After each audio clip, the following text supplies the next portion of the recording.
It's Friday, November 29, a day many in the United States and increasingly here in Jamaica look forward to for shopping deals. Well, we've got a deal for you. It's simple. Free information to help you swat away disease-carrying pests and getting lit with the trailblazing stars at Belmont, Frome and Jonathan Grant. No entry fee required. I'm Carrie-Ann Smith-McIntosh. Welcome to Jamaica Magazine.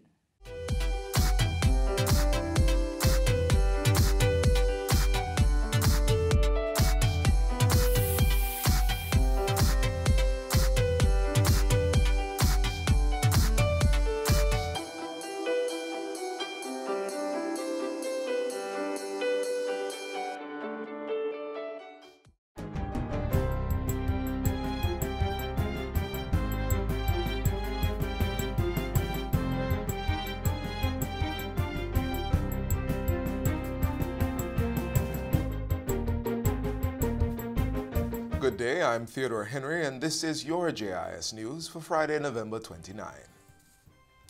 The Ministry of Health and Wellness has purchased 36 vehicles for vector control on the government's $1 billion dengue response initiative.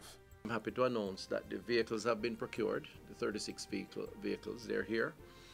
We're just waiting now on the vehicle-mounted foggers to go in the trunk or the back of each of the vehicles.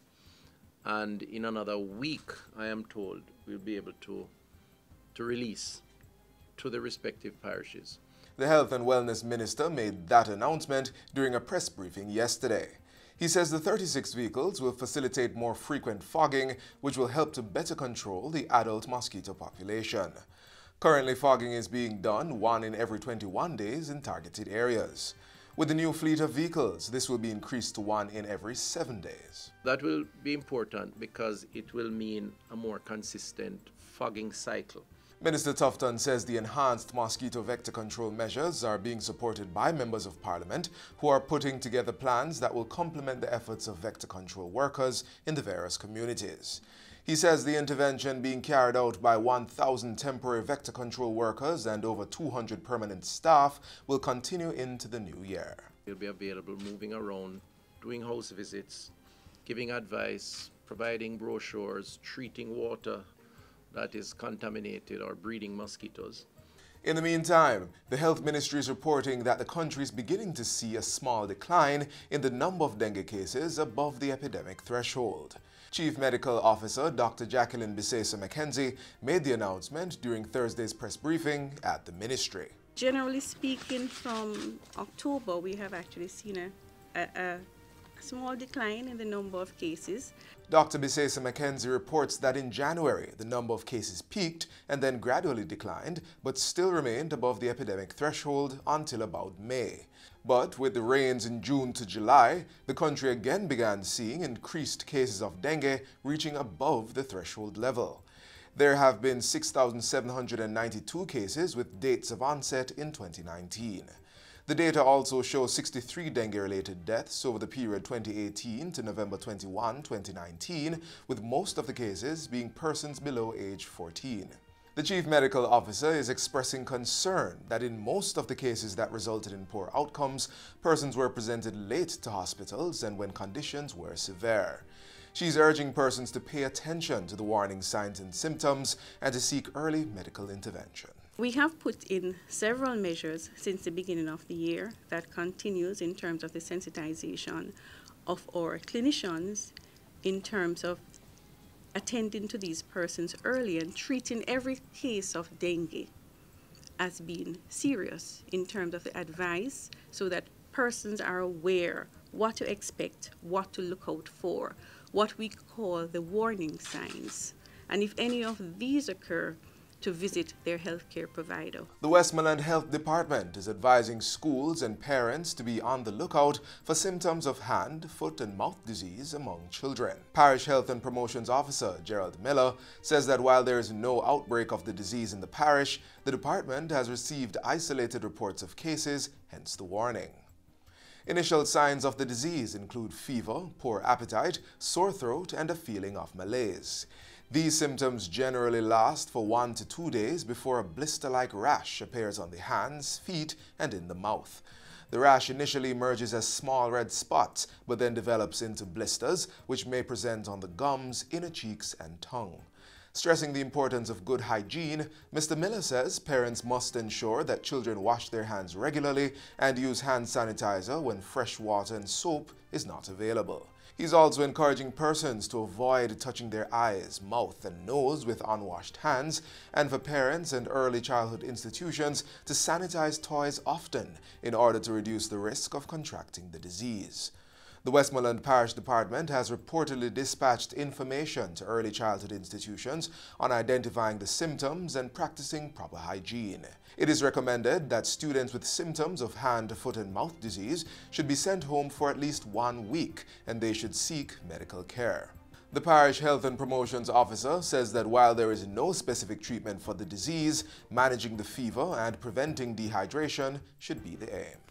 The Plant Quarantine and Produce Inspection Branch of the Agriculture Ministry is reminding consumers and traders that the ban on imported romaine lettuce, which was imposed in November 2018, is still in effect and has not been lifted. The advisory comes amidst reports of a recent outbreak of E. coli in the United States affecting romaine lettuce. No romaine lettuce is therefore being imported into the island. However, a statement from the ministry assures that other varieties and locally grown lettuce are safe to consume. E. coli poses a serious threat to public health, causing, among other things, diarrhea, urinary tract infections, respiratory illness, and pneumonia. For further information, consumers are encouraged to contact the Consumer Affairs Commission at info@cac.gov.jm or call 876-906-5424. Importers and distributors may contact the Bureau of Standards Jamaica at 876-926-3140-5 or 876-618-1534. 25,000 students will benefit from a Memorandum of Understanding, MOU, signed between the Ministry of Education and City and Guilds. Under the MOU, the City and Guilds Caribbean Office will offer certification in mathematics, English, engineering, skills proficiency awards, and customer service over a 10-year period. The Education Minister of State, Alanda Terrelong, says Jamaican students will be afforded the opportunity to receive globally recognized certification through this partnership. I want to thank our partners at City and Guilds. The last 10 years have seen more than 40,000 young Jamaicans being educated. We have seen passes in excess of 65% as it relates to our math and English. And those are figures that at the Ministry of Education, we love those figures because we believe in an upward trajectory to ensure that the youth of Jamaica are in fact educated, because an education is also the surest path to social mobility. The City and Guilds certification is expected to provide an alternative way for students to access higher education. And finally, Deputy Commissioner of Police Selvin Hay will be assuming the position of Chief Technical Director of the Financial Investigations Division, FID, effective January 1 next year. He's replacing Robin M. Sykes, who demits office on December 31. A 30-year veteran of the Jamaica Constabulary Force, DCP Hay will bring to the office his specialized experience in anti-corruption and major criminal investigation issues. His predecessor, Mr. Sykes, has held the position of Chief Technical Director of FID since November 2014. He's leaving to take up a new position at the International Monetary Fund, IMF. And that's it for JIS News Today. I'm Theodore Henry. Thanks for watching.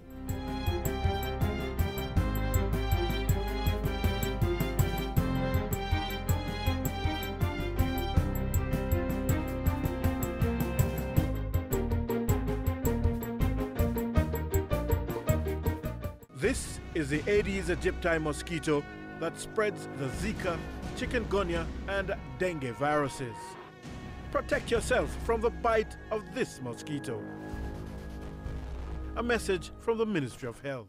Most cases of dengue fever are mild, with symptoms that can be treated at home. Severe dengue is life-threatening. You've heard this before, right? Have you been taking the advice to rid your homes of mosquito breeding sites? Please join the efforts of the Ministry of Health and other agencies. Take a look at what they've been doing and take notes, then action to keep your spaces dengue-free. Oh, that a helicopter a fly. Not the one AD's Egypt time. And the police, you not get no blind. Dirty Culex, the outsider cry. You don't believe that dengue is real. Who can't hear mosquito bite, them a feel. Female, a search for a blood meal. To argue is like a KFC meal deal. Vector control, fight against Zika. Vector control, kill mosquito. Dengue fever, mad me. They really tend to forget to that the mosquito. But to me, that did look like small matter. Me just clap after the one that will come too close. But me never know say so much did in me. Oh, you see how them little ass sneaking? Entertainment being shared here with strong personal responsibility messages for preventative measures as an army of 1,000 vector control aides and unit staff muster on the grounds of the National Heroes Circle. These are the Ministry of Health and Wellness's frontline assault on the mosquito population across Jamaica. Over the past few years, the ministry has introduced the Enhanced Vector Control Program as a component of its Integrated Vector Management Program to strategically control the mosquito population.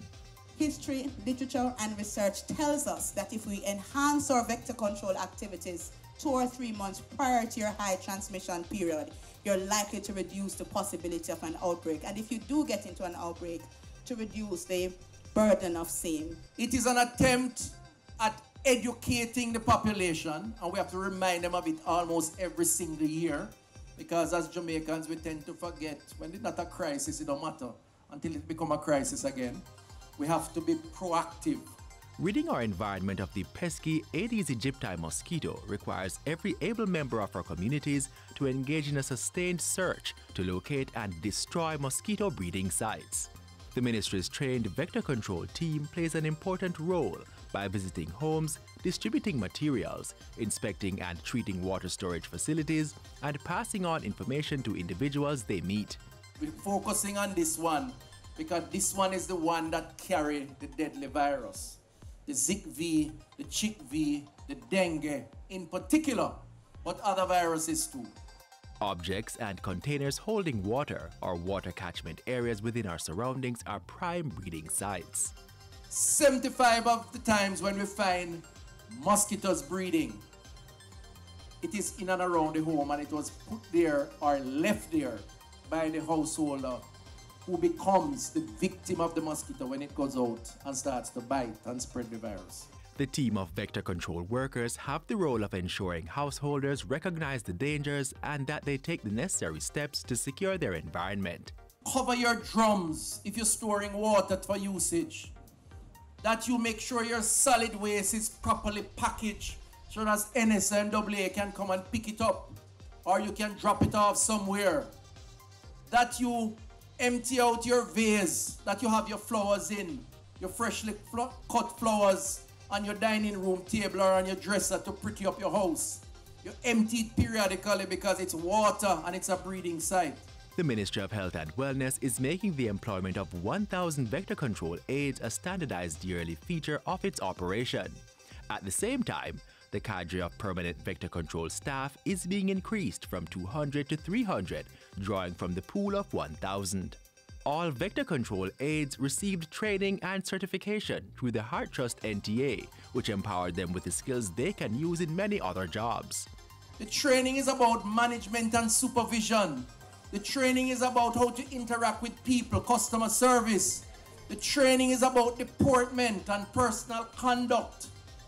Those are life skills that helps you to be a better individual and a more marketable individual.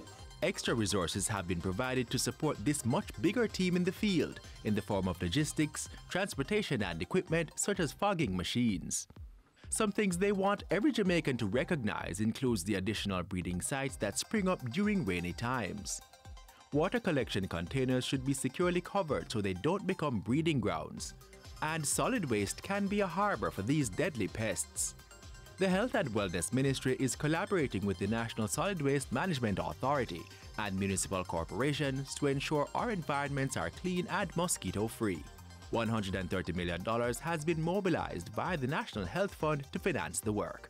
The NSWMA stand ready to work with the Ministry of Health and all other partners because we have a mantra and we share it right across.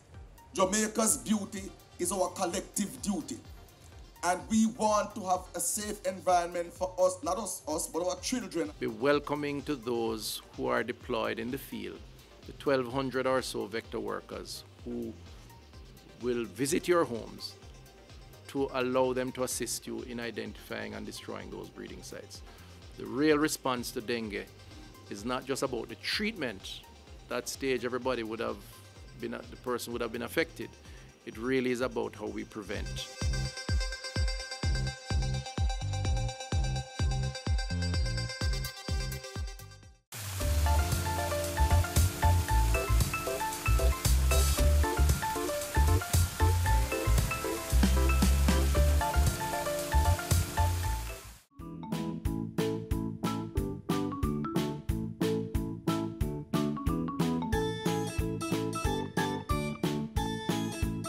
I'm Janet Davids, teacher of grade 6 coordinator.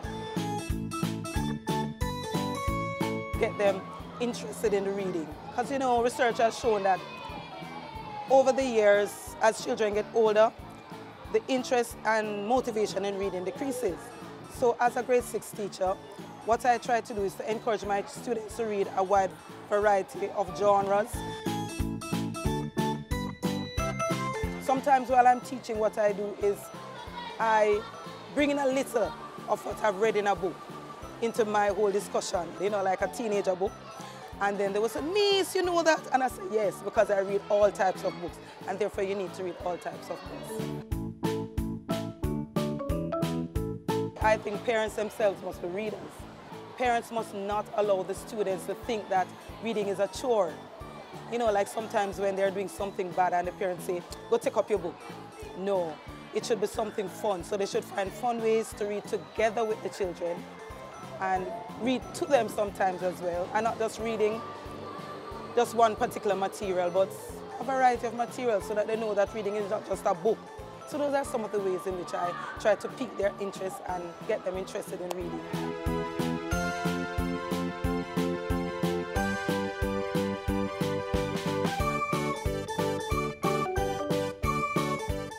We're changing gears now and getting in the zone, where academic stars show us what it means to lead, inspire, and transform our nation.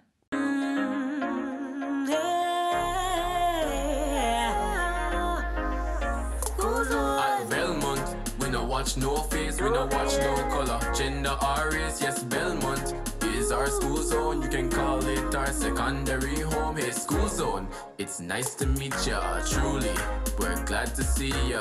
Happy New Year, I'm glad to say, and I hope you all have a very nice day. Hey there, guess what? It's another episode of School Zone. Yes, we're back already, and we're so happy you could join us. In today's program, we highlight some of Jamaica's most talented and intelligent young people, starting with the Rhythm Express Band, right here at Belmont Academy in Westmoreland. Belmont Academy in the school zone. We might be local, but we grow. We grade them high, and we have them for sure. The best school in the West Belmont life. The Center of Excellence concept came about because the government at the time felt that it was necessary to have schools starting off with some measure of excellence. What we found over the last 20 to 30 years is that those new schools were usually placed among the low-performing schools nationally. And the government wanted to shift that, right? So they studied a model out of Europe and retrofitted it for Jamaica. So there are a number of accountability matrices that are here that are not elsewhere. The mentorship program and all the other programs that we have in place really allowed us to see some significant advancement. So we were pleased that we really jumped the ranking in 2016, where we went up to 13th position in the island. And you know, out of almost 200 schools, at a school that was not even 10 years old at the time, you know, to have been placed at 13th, you know that we would have given the other schools a whipping. You know, but not only in CSEC that we excelled. We did so with the CAP program as well, NCT VET program, and we did so with CAPE because we have been the top movers in both CAPE and CSEC for the last 3 consecutive years, and we are the top school in the island of Jamaica for the last 3 consecutive years in CAP as well. So as Mr. Simpson said, Belmont Academy was a top CAP performing school in 2016, 2017 and 2018. It was also the top movers in CAPE and CSEC. For more information on this, we gathered a few of the school leaders to talk to us about how they have achieved this feat. Joining me are Demar Brown, head boy. Naki Blake, head girl. Rashin Cooper, student council president. Rick Kirby, deputy head boy. Monique Jackson, deputy head girl. Thanks for coming, guys. All right, so we're gonna go straight into it. Mr. Simpson mentioned that there are numerous accountability measures in place to help students get the best grade that they can get, right? So can somebody tell me a little bit about what are some of these activities that are used to help the students? Okay, over the years, we have Saturday classes, Easter class, summer classes, and maths camp, which on Saturday classes, students will come from 9 to 2. Just as how when someone does something that isn't so right, there are consequences that you have to face, such as detention and suspension. The school rewards you when you do excellent by promoting you. So what happens is that if you have over a certain average, I think it's 85, so if you have over an 85% average, in your year group, you have the opportunity to skip a grade. Within the school, we have several mentorship programs that we have implemented. We have Girls Empowered for the Mission, which is GEM, and Boys on a Mission, which is BOM. Within these, we have highlighted students who we believe are capable of mentoring other students. So students who may have academic challenges, who may have personal challenges. And through these programs, we seek to help them to grow, uplift them. It's all about empowering them on both ends.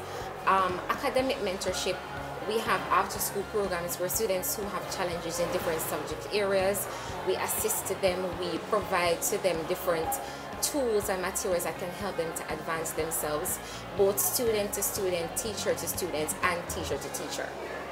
Awesome. And what do you personally think about this program? Is it working?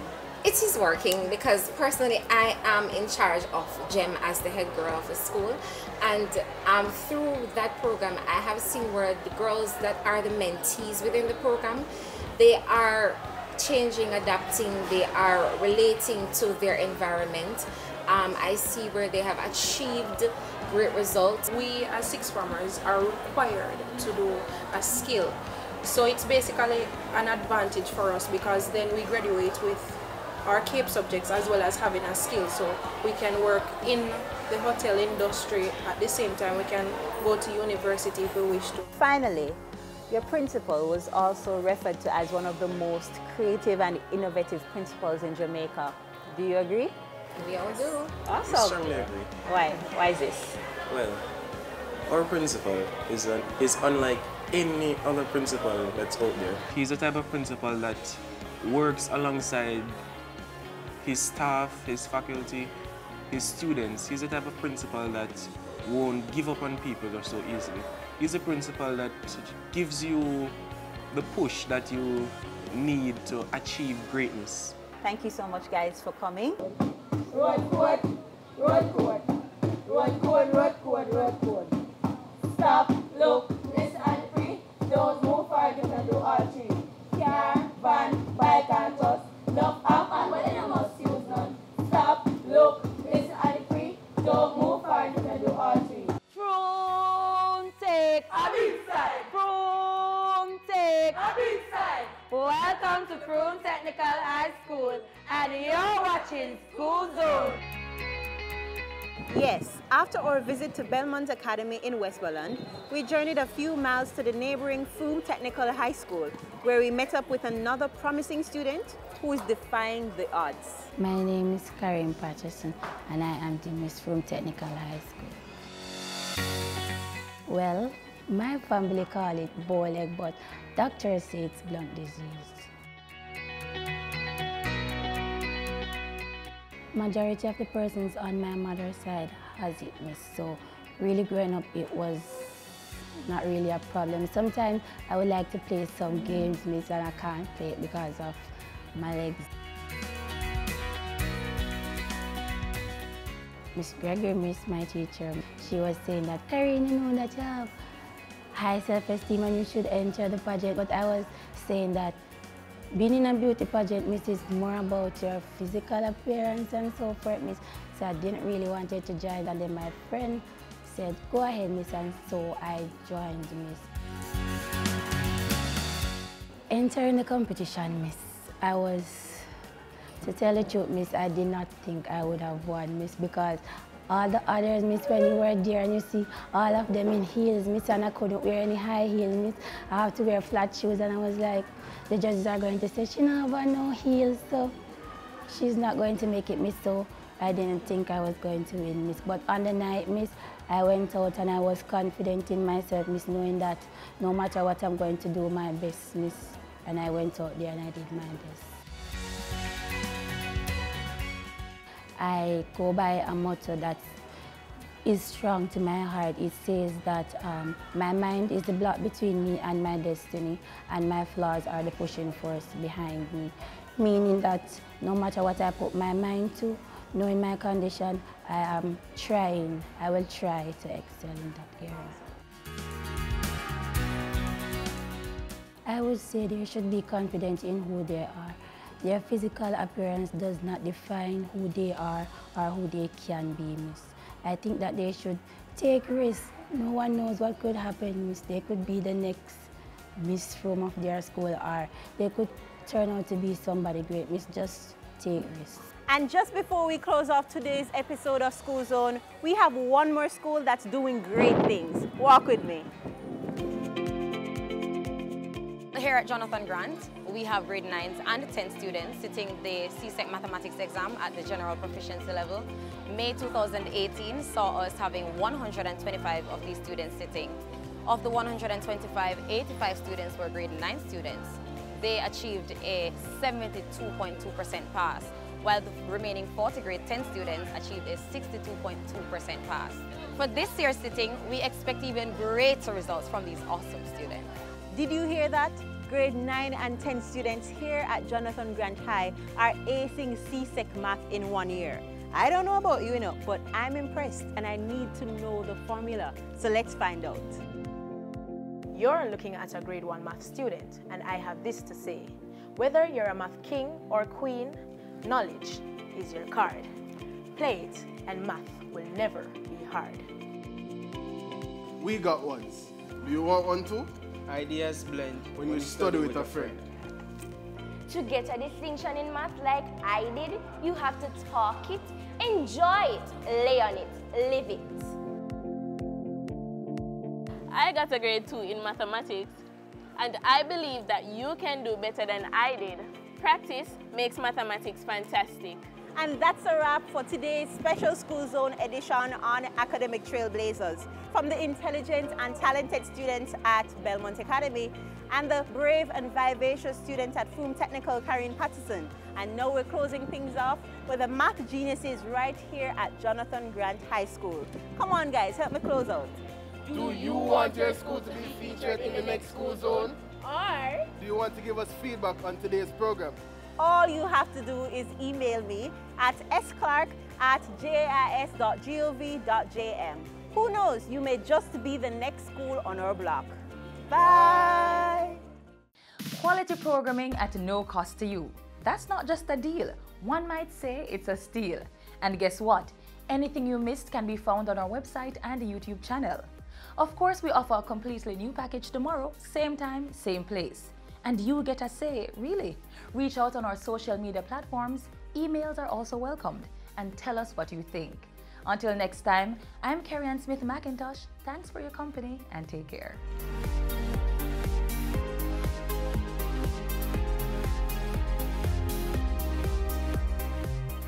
This has been a production of the Jamaica Information Service, the voice of Jamaica.